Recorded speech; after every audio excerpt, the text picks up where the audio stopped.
Hello, welcome to Content Editor Online Training for the College of Arts and Sciences Standard Sites.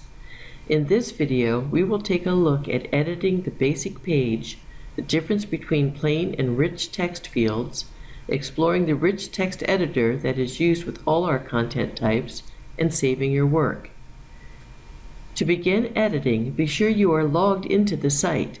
If you are not sure how to do this, see the logging in video. Then go to the page that you wish to edit. Since you are logged in, when you mouse over the page, you will see two gears. The upper gear is for site administrators, and you will not have access to this section. The lower gear is always under the page title and at the top of the page content. Locate this gear and select the drop-down arrow to open the menu and select Edit. This will open the page form. We enter data into Drupal using different forms. This is because we are not actually creating web pages. We are entering data into a database to be displayed according to the content type. The first field on the form is the title field. Note that it has a red asterisk beside it. This means that this is a required field. Required fields on the form and on all forms in Drupal are indicated by the red asterisk. The title field is the only required field on a basic page and is a plain text field, meaning that the format is set and cannot be edited. It has been pre-programmed to be tagged in a heading 1 tag and to appear at the top of the page as the page title. The next two fields are used to add an image or build a slideshow at the top of the page. This will be covered in the Adding Slideshows video. The body field is a rich text field that contains the text of the page. The rich text editor includes formatting options similar to Microsoft Word when using these icons across the top.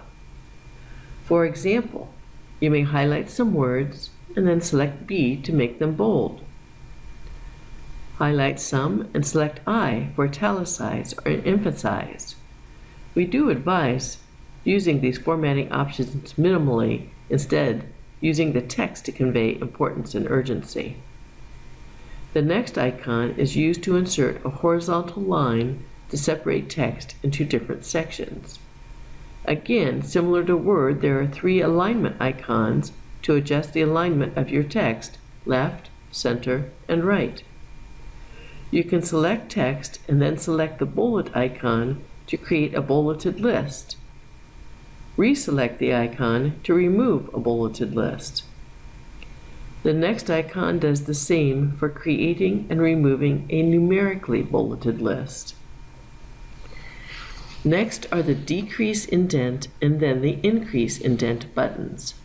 The decrease indent is grayed out because there needs to be an indent before you can decrease it. So if I indent this paragraph with the increase indent icon, then the decrease indent icon becomes live, and I can use it to remove or decrease the indent. The undo button is next.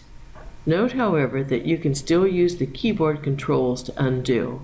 Control Z on PCs, Command Z on a Mac. Next are the link and unlink icons.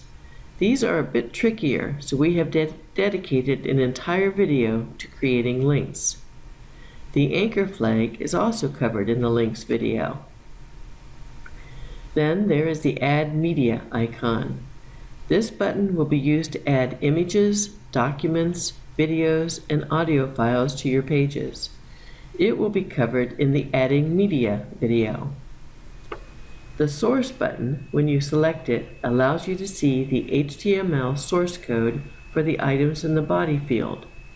If you are an HTML programmer, it would be frustrating to try to code within this source, however, because Drupal will change and or eliminate the items that you enter. The only real use for viewing the source code is to get rid of a space or a character that you simply can't remove in the normal view. Next are the standard cut and copy icons, and 2 paste icons, paste as plain text and paste from Word. We have these two icons because you should never paste directly into any rich text field on your website. When you cut or copy from other documents, another text editor, website, or anywhere else, you are copying not only what you see on the page, but also the underlying programming and format.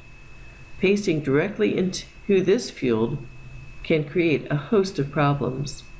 These program and format controls may not work properly with Drupal controls and can possibly cause your page to crash or look entirely different than desired. Please note that you should never cut and paste any image, as when you cut and paste, the image is actually coming from your local computer and not uploaded to the web. Thus, images must always be uploaded to the server using the Add Media button in order to display properly. Selecting the Placed as Plain Text icon will bring up a dialog that you can then paste into with a Ctrl-V. This will strip all programming and format controls from your text. This is the preferable icon to use to try to avoid issues with copying into Drupal.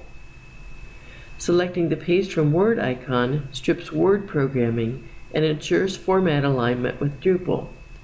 This has its advantages, as then you will not need to completely recreate links and re-italicize the text. The next icon, the little eraser, is the Remove Format button. It is not useful for text copied in from another source, but does allow removal of format previously applied. Simply highlight the text to be changed and then select this icon. Next is a drop-down option to select paragraph styles. To use, simply place your cursor within a paragraph. The style drop-down will indicate which style is present. To change that, simply select a different style. Select All and Replace are next. They simply allow you to select all the text at once and to perform a Find and Replace function. Then there is the Maximize button. This one is useful if you have a lot of content on the page and want to see more while you are editing. Selecting it will expand the text editor to the full browser window. Unfortunately, though, you lose your Save button. So when you are done editing, select the same button again. It is now Minimize, and you will be returned to your former location, complete with the all-important Save button. The last icon is used to insert a teaser break. However, it only is effective when creating a blog item. It will do nothing for other content types. When you are done creating or updating your content, please remember that it will not be saved until you scroll down and select the all-important Save button. If you choose to use the Preview option, be sure to come back to this page and save, or all of your work will be lost. It may be preferable to simply save, look at the live content, and if any changes are needed, simply go back into the form and update immediately. So now you have the fundamentals to edit the basic page and also most of the content in every content type. Take some time to practice on the practice site, and then continue with our next video to learn the importance of making your web pages and your website accessible.